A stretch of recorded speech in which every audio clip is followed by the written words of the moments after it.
முதல்ல டிவியில் வாய்ப்பு கிடைக்குமா அப்படின்னு பார்த்துட்டு இருந்த காலகட்டம். அதுக்கப்புறம் ஒரு 3 வருஷம் அப்படி கடந்து டெலிவிஷன் காம்பேர் பண்ணுறதுன்றது அடுத்ததாக இவங்க இப்படி பண்ணுவாங்க, அடுத்ததாக அவங்க அப்படி பண்ணுவாங்க, அது பண்ணக்கூடாது அப்படிங்கிறனால வேறு ஏதாவது புதுசாக பண்ணணுன்றதுனால காமெடியை ஹோல்ட் பண்ணிட்டோம். அதன் மூலமாக நிறைய நிகழ்ச்சிகள், வெளியில் நிகழ்ச்சிகள், அந்த மாதிரி ஒரு மேடை நிகழ்ச்சி பார்த்து கிடைச்சது இந்த படத்துக்கான வாய்ப்பு. என்றென்றும் தமிழ் சினிமாவின் அமரன் எங்களது Parasakthi சிவகார்த்திகேயனுக்காக. Come on guys, let's hear it, a huge round of applause.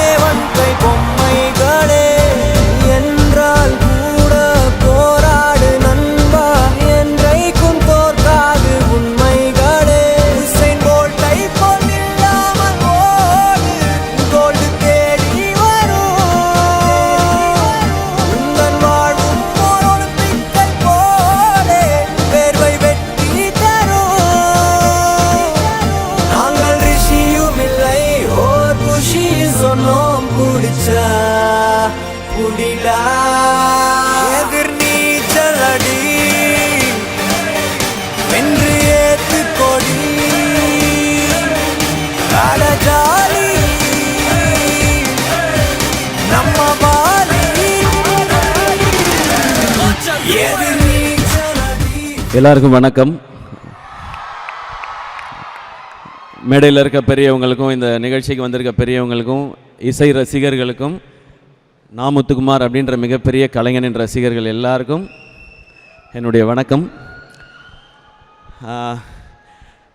எனக்கு சினிமாவில் ஃபஸ்ட் எனக்கு பாடல் எழுதினது நாமுத்துக்குமார் சார். அவருடைய வரிகளோட, அவருடைய ஆசீர்வாதத்தோடு தான் நான் என்னுடைய சினிமா பயணத்தை தொடங்கினேன்.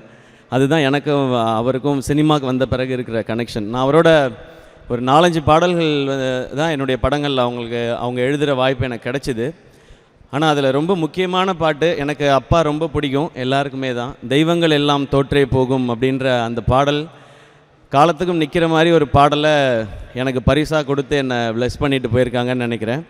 அவரோட 2-3 முறை மட்டும்தான் நான் சந்தித்து பேசியிருக்கேன். எனக்கு அவ்வளோ பழக்கமோ நெருக்கமோ இல்லை.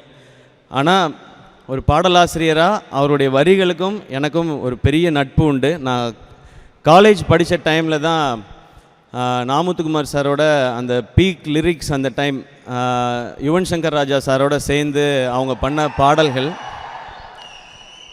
அதில் காதல் கொண்டேனில் ஆரம்பிச்சது. அது அந்த பாட்டில் வரிகளை கேட்கும் பொழுது, ஃபஸ்ட் டைம் காலேஜுக்கு போகும்பொழுது அந்த படத்தில் இருந்த மாதிரியே அந்த ஃபஸ்ட் டைம் ஒரு பொண்ணை பார்க்கும்போது நமக்கு இருக்கிற அந்த ஏக்கம், அந்த காதல், இதெல்லாம் வரிகளில் வந்துச்சு. அதுக்கப்புறம் ரொம்ப பெரிய கனெக்ஷன் வந்தது 7G ரெயின்போ காலனியில் நினைத்து நினைத்து பார்த்தேன் அப்படின்ற அந்த பாடல். நான் 17 வயசில் என்னுடைய அப்பா இறந்து போனாங்க. அந்த வலி எப்போவுமே உண்டு. இப்போ 23 வருஷம் ஆகுது, இப்போயும் உண்டு, இந்த செகண்ட் வரைக்கும். அதிலிருந்து ஒரு வரி என்னை ரொம்ப பாதிச்சிருச்சு. பேசி போன வார்த்தைகள் எல்லாம் காலந்தோறும் காதினில் கேட்கும், சாம்பல் கரையும் வார்த்தை கரையுமா அப்படின்ற அந்த வார்த்தை